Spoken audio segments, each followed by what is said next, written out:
You're listening to the Options Insider Radio Network, the home of the Options Podcast. For more quality options programs, visit theoptionsinsider.com or search for Options Insider Radio Network in your podcast provider of choice. Listeners can also access all of our programming through our mobile app available in the iTunes and Google Play stores. Select programs are also available via live stream at mixlr.com/options-insider. That's mixlr.com/options-insider. Don't forget to follow along with your favorite programs and submit your own questions for the hosts at twitter.com/options, stocktwits.com/options, facebook.com/theoptionsinsider, or via questions at theoptionsinsider.com.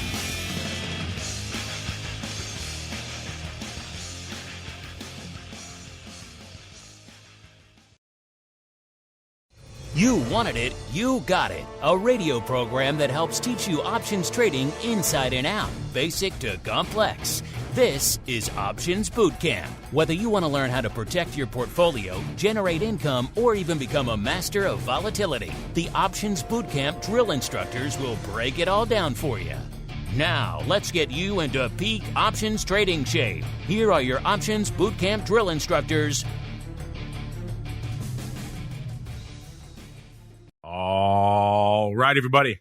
That music means it is Education Wednesday once again here on the old network. Time for everyone's favorite educational program.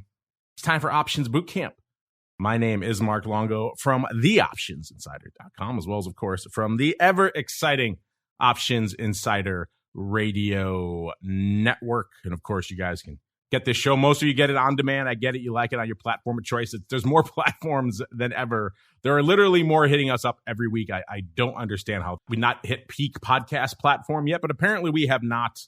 There are more platforms, more communities, more spaces all around podcasting, which is a good thing at the end of the day. More ways for you guys to get the shows. It's just amazing that there are so many. So you guys have your choice of on-demand places to get the show. If you want to go above and beyond, join us live during the show. Ask us questions, not just for this show, but for everything else we do here on the network. And, of course, join us for an exclusive Options Pro Q&A sessions every Tuesday, Options Oddities every Friday. You get another fun exclusive this week. All of our pro members get a double dose of Options Bootcamp. Today, you get to hear the second episode now. We're recording that ahead of time for the holiday so Dan can go eat turkey in peace next week. But, yeah, you guys will have to wait till next week to hear that one. If you're listening live today, you get to hear it. So all the fun stuff that goes on over there in the land of the pro, of course, I'm staring at a just mountain of items from throughout the world of options that we have amassed over our nigh on 15 years in this business. And what are we doing with them? We're sending them out to you folks in the pro with our pro trading crate. We just sent out a bunch of pro trading crates. We're going to have more to go. We give one away every month out there. It's fun to all of our pro members. Just an extra fun bonus we like to do. Why? Because we like you. So head on over to theoptionsinsider.com/pro. That's the place to go to begin your journey to the dark side over there. It's a fun place. I like it. Fun community, nice people, and you get to ask fun questions. What more can you possibly ask for? Let's go on out to the hinterlands of Chicago, way out there down south, almost on the border of Indiana. Not quite, but pretty close, where we are joined by the black-hatted one himself, Mr. Dan Passarelli from Market Taker Mentoring, what the cool kids call Mr. P, welcome back to Options Bootcamp, sir. How were your travels hither and yon? Oh, they were good. I haven't traveled like this for a couple of years, but then, you come back and you got to catch up for 3 days, but I'm getting there. I'm getting unburied. All right. Well, before we kick off our stuff today, I think the folks out there want to know, we do need a theme song for this segment. They want to know, Dan, what's your rating? Oh, man. There have been a few options raters stuff popping up. One that came up the last couple of days was Prog, P-R-O-G, which just freaking killed it. So that one's a really nice one. Check that out for those of you folks who like checking these sort of things out. What was that ticker again? P-R-O-G. Prog. Here we go. A fun one out there. Are you buying cheapy calls this one again? You buying a 50-cent calls on a $3 stock again, sir? I was buying 55-cent calls on a $4 stock, man. The wonderful world of rating. 2021, we used to mock such things, and yet here we are. This is the world we all live in, into the land of 2021. And so let's kick it off out here with some options drills. Hell in boots. Time for our favorite pastime, option drills. We're going to take the strategies learned during the show and teach you how they can be employed to achieve a specific objective. Do you hear me? Yes, sir!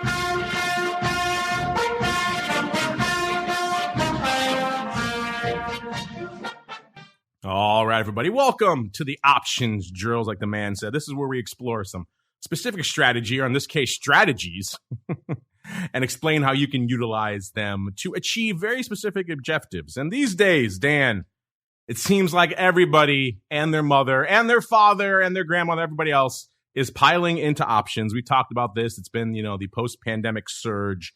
The data is coming out. We're seeing articles now in Bloomberg and others, the mainstream media catching on to the options frenzy, talking about how everyone, particularly in the smaller one-lot retail type crowd, are just piling into upside in all of these tech-heavy names, these meme names, and are changing the way options trade and perform as a result. Bloomberg having a big article recently about how it's starting to almost decouple the VIX in a way from what you usually see. Usually we see these kind of bids and these firm levels and volatility in VIX, and the fact that it won't go below, let's say, in this case, 15 these days.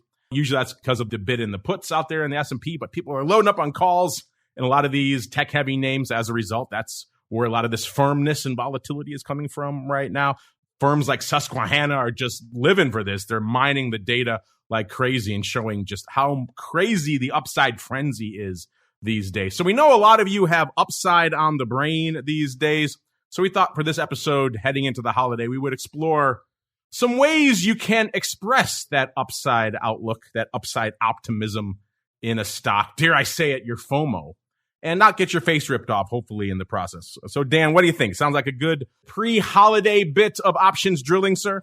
Yeah, this sounds like a pretty stellar plan, man. I'm looking forward to today. All right, let's kick things off with the most basic of them all. Also, these days, seems like the most popular trade on the planet.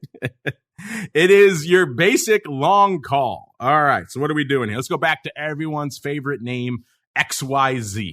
XYZ. We've all made and lost fortunes in XYZ. And XYZ, for our example, going to be trading $50.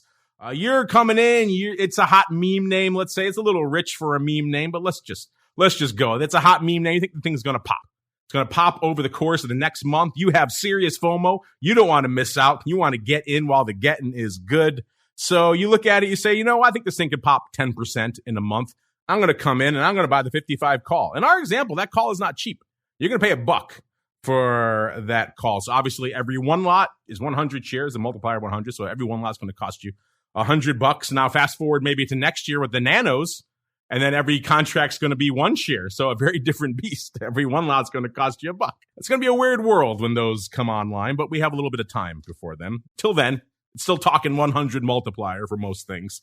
Obviously, in the textbook P&L graph definition, which we're not huge fans of here on the show because it's very limited. But in that textbook P&L graph, you look at the chart, it says, okay, the stock has to rally to 56 by expiration for you to break even. And technically that is correct. The stock does need to close on expiration at 56 or higher. Remember, 55 strike plus the $1 that you paid, and that is your break even. So if you think this thing can move aggressively over the course of that time frame, then loading up on a call, not the worst way to go. We don't always cast it in the best light here on the network. We don't say, hey, loading up on upside is the savviest of trades. That's because usually it isn't. Because as we've said many times on this network, it does take a pretty aggressive and very early pop for these types of trades to pay off. It doesn't mean it's always the bad choice. Sometimes buying a call is the optimal choice out there. So we say the theoretical definition, the P&L definition. Practically, in the real world, what happens when you buy these calls? A bunch of things. But in reality, as we said before, and we'll say it again, when you're buying premium in any direction, puts or calls, doesn't matter.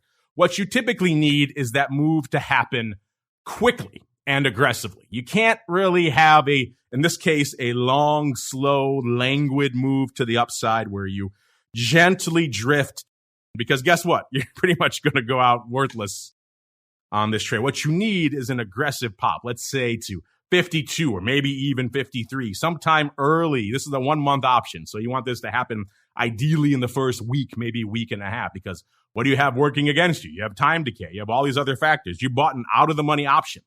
So there is no intrinsic value. There is no meat on this bone. It is all extrinsic value. It is all premium. So it can all go the way of the dodo if you don't get that move and get it pretty quickly. So if you don't get it within a week, or dare I say it two, by end of 2 weeks, of course, your option is going to be cut not quite in half. That's not exactly how time decay works, but pretty close to it. So what you're going to see effectively is now your option is worth 50 cents. So what you ideally want in this scenario is an aggressive pop in the first week to week and a half. And if you get that pop to 52, 53, forget that break-even diagram 56. If this thing pops aggressively to 52 and change in the first week or week and a half, you'll be able to take this call off for a profit. So that's the reality when you're dealing with these calls. And the other side of that, if you don't get that aggressive move pretty early, it might behoove you to start thinking about taking this off. You don't want to ride this all the way to expirations. People put on these calls and think they have a full month swing for the fences. You kind of do, but you really kind of don't. You really got a first half of that options life or so before you really need to start thinking about, hey, I'm getting hit by time decay. Do I want to let all this money go to zero? Or do I want to keep some to live to fight another day? So Dan, let's start there. Your use cases for long calls, when you like to use them, and perhaps when you don't, and also maybe any pro tips you want to layer in there for the folks out there who have the serious FOMO right now, Dan. Yeah, I mean, you touched on it really well, man. With long calls, it's always a race against time, and the best traders measure that out. They use the Greeks and they say, hey, look, I own this call at, we'll just say XYZ 55 here. And I think the stock, can get up to $60 over the next 2 weeks. Okay, so let's look at that and let's look at what the delta is and how much I would make on delta.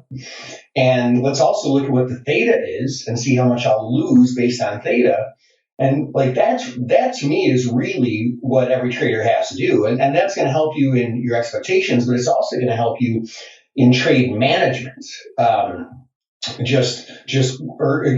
trade management, but trade selection.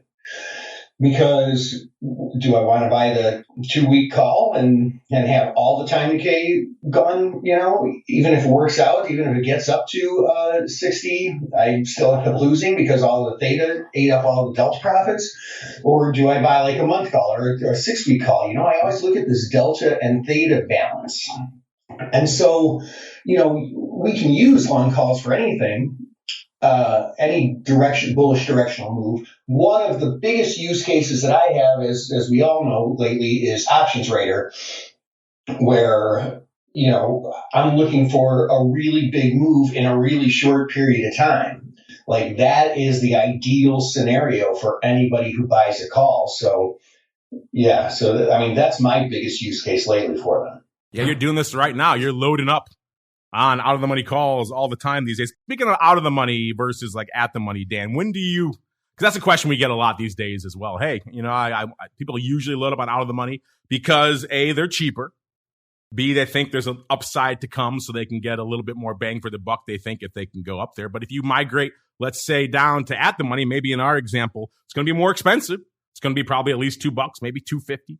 So that's a lot more expensive than the $1. Dan, when do you think about at the money, and dare I say it, perhaps even in the money? When do you flip that script, sir? Well, most of the time I'm looking at out of the money calls just because they are cheaper, and because if you're right and the stock goes up through the strike price, you get the benefit of gamma and they become in the money calls. It's kind of the best of both worlds. So, you're paying small theta if you're wrong, and you're benefiting from gamma if you're right. Yeah, the use case for at the money is a little bit different. Obviously, you're getting a lot more bang for your buck there. But also, as Dan said, at the money strike, that's where the decay comes out the hardest. So if you're loading up an at the money, that's why we always say at the money straddles are such a difficult road to go down, because you have two options that are decaying very rapidly, more rapid than anything else on the chain. And so if you're buying at the money call, it's going to cost you a lot more. You get more, you're going to get a little bit more skin in that game. But of course, flip side of that is that decay is going to hit you even more aggressively. And also with at the money, same deal as without the money. Really, you don't have any intrinsic value. Maybe if it ticks in, you have a few cents, but effectively, you don't really have any intrinsic value. So you still can lose all of that premium to time decay, and it's going to decay even faster there at the money. Something to keep in mind if you're going at the money. And in the money call is really not a thing a lot of people use. When you're doing it, obviously you're buying much more deltas, much more exposure. It's going to be much more expensive. Also, you have intrinsic value, which is nice. If you don't know what that means, listeners, go check out our archives of this show, or you can look it up online. It's all there as well. But you'll have some intrinsic value. The nice thing about that, it's going to cost you money. You're going to pay for that intrinsic value. But the nice thing about that is it won't decay. That cannot decay. That's actual value that you are purchasing there. So obviously it depends how much intrinsic value you get, how deep in the money you go. Typically the use case for an in the money call is going to be along the lines of a stock substitution type strategy. You have some long underlying you have right now. Maybe you're thinking about maybe taking that off and maybe swapping it out with a call instead. So you can take some of that money off the board, live to fight another day, maybe use it to trade something else, but still keep your upside exposure in that name. But also you're limiting that exposure if you're just buying that call. You're not going to ride that all the way down to zero. All you have at risk now is the price you paid for those calls. So that's a very popular use case for the in the money call, which is stock substitution. Again, if you don't know what that is, check out our archives as well. We have many episodes about that. Our buddy Brian, who's coming up live later today, you'll be able to hear him there on the huddle. I'll be huddling up with him. He loves taking those in the money calls and then writing an out of the money, effectively quasi covered call against it. He calls it the fig leaf. So check that out, Options Playbook Radio, if you think that's an interesting idea for a way to maybe tweak your covered call, make it a little bit more capital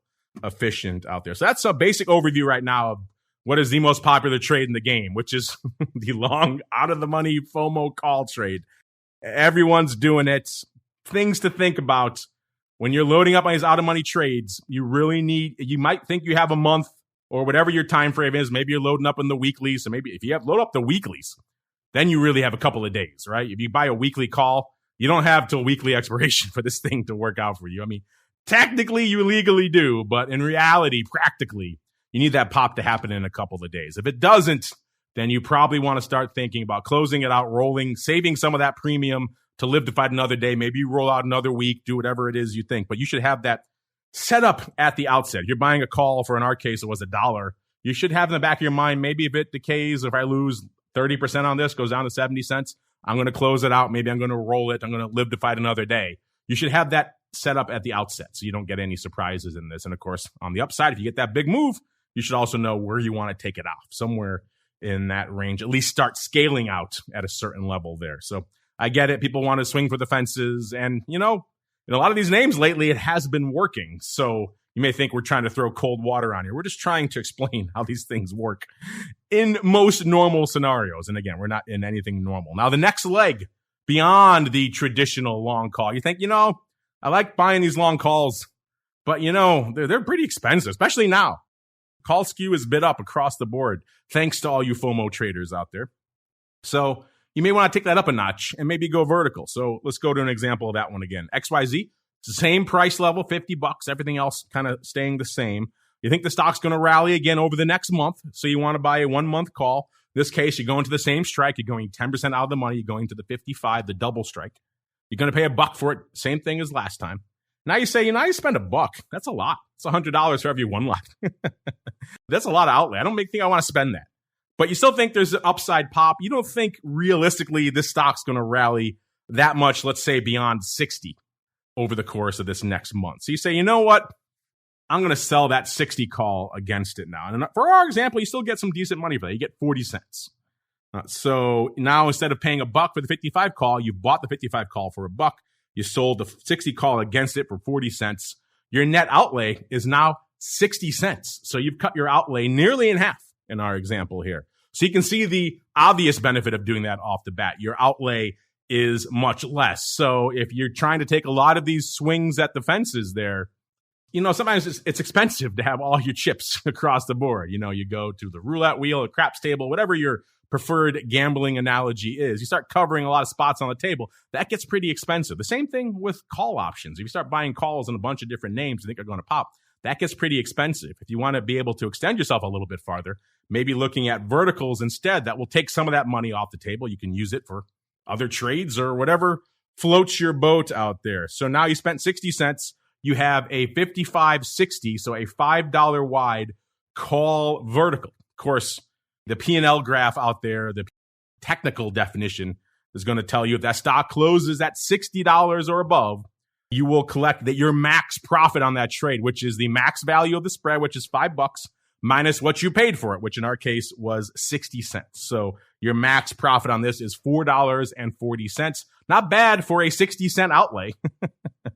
But, the reality is something similar to what we were talking about before. If this thing pops aggressively in the near term, let's say the first week to 2 weeks, maybe a week and a half in that range, let's say 52, 53 again, you're going to make some money on that spread because you're closer to the at the money, I should say, call out there is going to gain. Now, of course, you have another leg against it now. So that's the other downside of this spread is that that's also going to gain in value, the leg that you're short. So you're not going to make as much money on a spread as you would if you had the call outright. Just ask anybody who's been trading spreads of late. We get this question all the time. Man, I bought this spread, the stock popped, and I didn't really make as much as I thought. And that's because your spread has two legs to it, and your spread has a delta. Remember, you're buying one call that's out of the money, selling another one out of the money against it. So your net delta on that spread is the difference between those two deltas. So you can use that as a good rough ballpark estimate of how much you're going to make when the stock rallies. And it's not going to be as much as if you had that call outright. So something to bear in mind. There's no free lunch in options. You're getting a dramatically reduced outlay,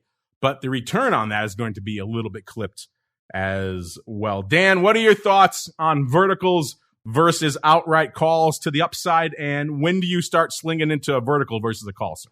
There's a couple use cases for it. One of the use cases is, first of all, if there is a whole bunch of skew to the upside, the upside calls are really bid up, and the higher the strike, the higher the vol, then it becomes bare minimum a hedge, because instead of buying really expensive vol, you're both buying it and selling it. But if you can sell a higher vol call than the lower strike one that you're buying, you're actually locking in that spread for a little bit of edge. So there's one reason, one use case. And the other thing is like one of the other trades that we do is called the red knockout, which is a momentum-based trading strategy. It works really great. We buy when it triggers, when it shows up on our scanner, we just buy the 45 delta call that has more than 15 days to expiration. But when it pops up on something like Amazon or Google, where it's $1,000-something stock, the options are just too expensive for people with a small account. And so then you kind of have to use a debit spread because the option you're selling offsets the cost of the option you're buying. Speaking of offsetting things, if you want to go above and beyond, listeners, the vertical is kind of your first basic step. Many of you then graduate to another trade, which is extremely popular. If you're in our pro chat and you heard Tony Sliwa we had on a few weeks ago, huge fan of our next strategy. A lot of pro traders end up graduating towards this strategy for a variety of reasons. It's kind of the next step beyond the straight vertical. It is the butterfly. We have talked about this before. I got a feeling, given the inquiries we're getting about this, we're probably going to talk about it again. It's a very interesting, very multi-use strategy. So in our example here, back to XYZ, trading $50. Now you think, again, it's going to pop over the next month. So you're going to buy that 55 call again for $1, same exact outlay. Again, you think it could make it to 60, but really not that far beyond it. So you're going to turn around. You don't want to have all that outlay. So you're going to sell that 60 call again. Remember, it was 40 cents. In our previous example, we just sold one. It was a vertical. Now we're going to sell two. We're going to sell twice as many as we bought. So instead of collecting 40 cents, we're going to collect 80. So now you see your outlay, $1 minus 80, it's down to 20 cents. But you're saying to me, Mark, but wait a minute, don't you always say, don't be net short units? I'm net short units there. I have a naked short leg. They're going to margin the hell out of me on that. And you're right, they will. So what you want to do is to prevent your face from getting ripped off. And we've all seen this could happen over the course of this past year. You're going to buy another leg against it, hence the butterfly. You're going to go another $5 past it. So you're going to have a nice standard symmetrical $5 wide on each wing butterfly there. You're going to buy the 65 calls. Only going to buy one of those. You only need to buy one. Remember, you bought one, then sold two. So you're net short one still. So you only need to buy one. You don't have to buy two. If you buy two, that's a different trade entirely. So you're only going to buy one of these 65 calls. And in our example, they're only trading for 10 cents. So they're not that expensive. So now your outlay is what? You spend $1. You bought one, you sold two, so you collected 80 cents, you're down to 20 cent outlay, and then you spent 10 more cents. So your net outlay for this trade is 30 cents. You not say, wow, 30 cents, that's a hell of a lot better than $1. And you're right, it is. So that's the first thing that lures a lot of people to butterflies. You could trade a lot of them for not much outlay. And so instead of going out and buying all these calls, 10% out of the money for $1 here, there, and everywhere, you're going to run out of capital pretty quick. You start doing flies instead, you can obviously do a lot more. So that's the first thing that attracts people is the outlay to it. Now, the theoretical portion, what you're going to see if you look it up online or go to an educational platform, look at the P&L graph, you're going to see you sold two of the 60 calls in our example. So that's where you want the underlying to settle at expiration. Pretty much any spread listeners, we have a short leg somewhere. That's usually where you want the stock to go out. You want it to go out right where you're short.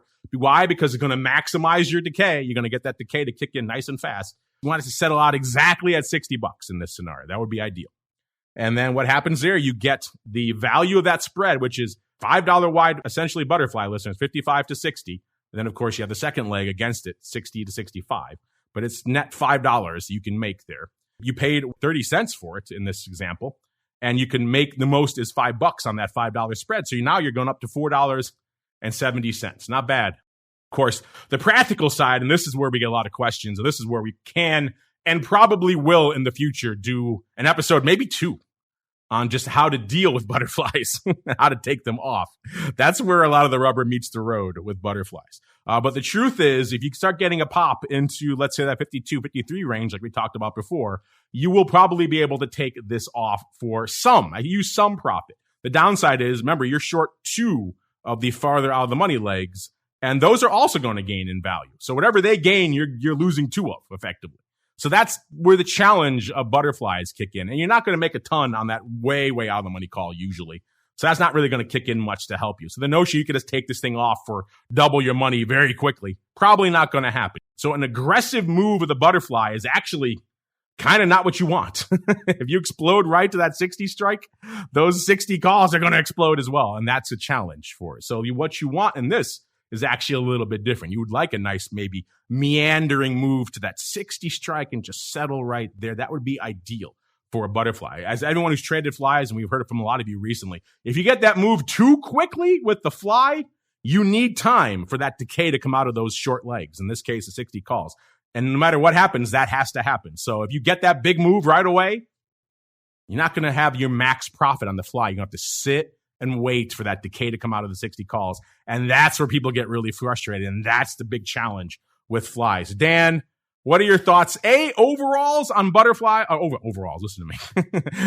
What are your thoughts overall on butterflies? Do you like them? Do you not like them? B, when do you use a butterfly versus, let's say, vertical or a traditional call? And then C, where the rubber really meets the road, how do you like to take them off, sir?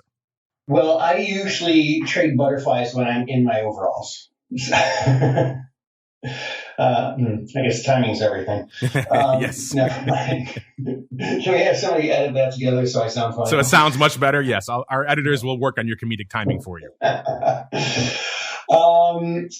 So as far as butterflies go, to me, there are a couple of really important things to consider.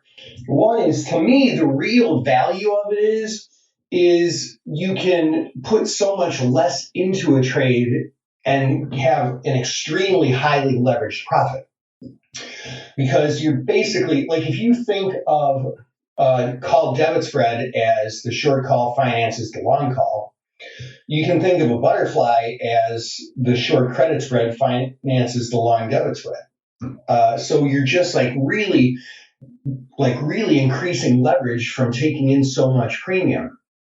And I like to use them directionally. In fact, John who works with us, he's our head coach. He loves doing them directionally because, if you bet 30 cents and you can make $1.70, great. Now that brings me to my second point.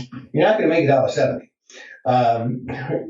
The thing with it is like the stock is never going to be right at the strike price. Now I say that it will sometimes, but it almost never will. And you should assume that it's not going to be. You just want to capture sort of that center area if you're looking at the P&L diagram. You want to make a pretty good profit. Some of these where you can get 5 times leverage, if you can make 150%, you did freaking great, especially if you're using just a little bit of capital. As far as taking them off, most of the time I like to take them off in one fell swoop, but sometimes I'll get a little fancy and leg out of either the credit spread or the debit spread. When I can, when I can take it off for the lion's share of the profit and then just ride out the other side. Yeah, there are many moving parts to it, as you mentioned, the debit spread and the credit spread, and how you take a fly off can be just as important as your strike selection and when you put it on. I'll give you a good example, Dan, really quickly about timing and how important it is. This is kind of the other side of it. The move didn't happen too early. It happened one day too late. Remember, someone asked on our last show about if we were trading BIDO options. I said I put on, I think it was a 40, 43, 47 vertical in the BIDO, which is, of course, the Bitcoin ETF. Do you recall that, Dan? Yeah. Well, that was expiring on Friday the 5th. So back in our last show there. And BIDO went out on Friday the 5th, I think 39.80, something like that. So the fly was worthless, useless. Guess where it gapped to on Monday when Bitcoin rallied? Where? I didn't notice. 42.78, I think, something along those lines. It was almost exactly at my short 43 strike. So literally, listeners, one session later, that fly that was worthless would have been a pretty big home run. That's just kind of the way the cookie crumbles sometimes. So flies are challenging. In my case, I needed one more day. Sometimes you can get it the other way. You get the big move happens too early. And then you're left kind of holding the bag and twiddling your thumbs saying, man, what can I do? You can take off pieces of it, but it's still not ideal. We got Frank in the chat saying, I'm more of a fan of flies right now than verticals. Yeah, I'm with you. Flies are attractive for all the reasons we just laid out. We also got good old Unlimited there in the chat saying he's looking at your, Prague from earlier.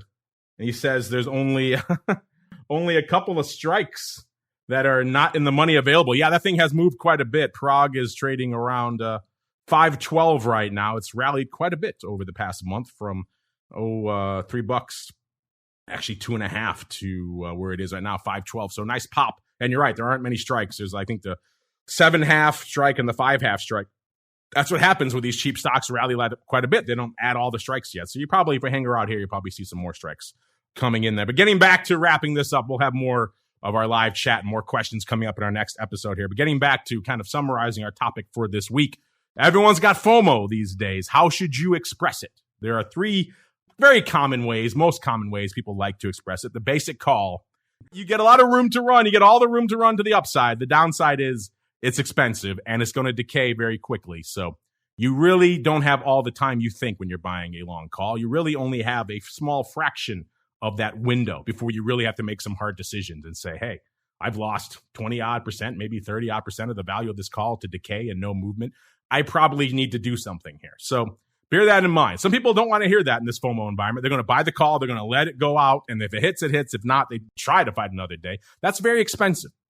So if you want to be more judicious about how you do it, that's something to consider when you're putting on your FOMO calls is have a plan in place. So you're going to take it off. Maybe you could roll it out another week, live to fight another week there and have some of that premium work for you. You don't just let it go away. Work for you to get another week out of it. You still get all that value. You still have to pay a little bit for the next one, but you can sell what you have and get that value out of it. So don't just let it go to zero. You make it work for you. Then, of course, you can go into verticals, get some of that outlay reduced. Of course, you're clipping your upside. In our example, instead of unlimited upside, we went to $5 worth of spread and you paid 60 cents for it. Yes. So your max profit was $4.40, but realistically in that time frame you're working with, that's probably the more reasonable way to go. Not every name is going to be a GameStop or an AMC, listeners, or even a Prague. So something to bear in mind. And of course, The more pro-level type trade is turning that into a butterfly, buying one, selling two, and then buying one against it. Usually they're done symmetrically. In our example, it was done symmetrically, $5 apart. So you bought the 55 call one time, you sold 2 of the 60 calls, and you bought 1 of the 65 calls. But you can play with that. You can play with where you set up those strikes. And as you start looking at the options chains and what the premiums are, you could make that determination. That fly I just told you about, the one I did in Bitto, was a bit of what they call a broken wing, where one of the legs is a little bit out of whack. It's not symmetrical. It was 40-43, and then I bought the 47 against it just because the upside was so expensive. That's the way I worked it out. I don't usually like to structure my flies that way. I don't like to have a little bit extra danger to the upside, but it just worked out. The outlay was negligible at that point by doing it. It was, again, a kind of a cheap roll of the dice there. And that's what flies can be. They're very cheap outlay, but bear in mind, there's a lot of moving parts to this, and it's very rare, as Dan said, it's very rare for the underlying to go out right exactly where you need it to. So you have to have a plan for when that doesn't happen, whether it happens too early or if it happens too late, what you're going to do in that. But flies are very attractive in this environment as well, where things are just, again, we're doing all this in this environment where calls are very bid up. So you could buy verticals and put on flies for very cheap levels, cheaper than you probably normally would. So that's why those latter types of strategies are much more popular now than perhaps they would normally be, because you can put them on for levels that are very attractive, and they make your overall potential for profitability, I should say, much higher as a result. Dan, any last minute things to say about FOMO upside trades? And then if folks want to hit you up about rating or anything else, where should they go? What should they do? So, yeah, as far as FOMO, BLNK just showed up on Options Radar. I jumped into that puppy. That one looks like it's taken off right about now. But that being said, listen, if you want to reach us, you can always go over to markettaker.com and just hit the contact us. Let's help any way we can. Give that ticker one more time again, sir. What was it? BLNK. BLNK. There you go. Check it out. A little bit of free rating advice there, listeners. And check him out, Market Taker Mentoring, if you want to learn more. MarketTaker.com. We got to get on out of here. But if you're listening live and you got questions, I see them. We're going to come right back at you with our special holiday mail call palooza. So stay tuned for that. If you're listening after the fact, you got to wait a week, but we'll be back at you next week with your holiday mail call. We'll see you then. You're listening to the Options Insider Radio Network, the home of the Options Podcast. For more quality options programs, visit theoptionsinsider.com or search for Options Insider Radio Network in your podcast provider of choice. Listeners can also access all of our programming through our mobile app available in the iTunes and Google Play stores. Select programs are also available via live stream at mixlr.com/options-insider. That's mixlr.com/options-insider. Don't forget to follow along with your favorite programs and submit your own questions for the hosts at twitter.com/options, stocktwits.com/options, facebook.com/theoptionsinsider, or via questions at theoptionsinsider.com.